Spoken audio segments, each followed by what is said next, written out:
प्रभु मंगलमय श्रीराम भक्त संकटमोचन पवन सुत पंचमुखी हनुमान देवाय नमो नमः। दीपं यदि परं ब्रह्म दीपं यदि जनार्दनः दीपहरत मे पाप पूजा दीप नमस्तुते। संसार सुखी रखंतु। आज शुभ मंगलवार रे समस्त श्रद्धालु भक्त मानकर मंगल करंतु।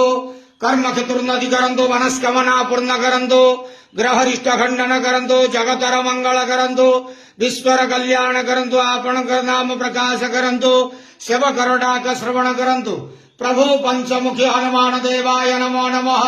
मनोजवारुततुल्य वेगं जितेन्द्रियं बुद्धिमता वरिष्ठं वातात्मजं वानरतमख्यं श्रीरामदूतं शरणं प्रपद्ये। संसार सुखी रखंत आनंदे गवार। हरि बोलो। आज शुभ मंगलवार रे समस्त श्रद्धालु भक्त मानकर मंगल करंतु आनंदे गवार। हरि बोलो।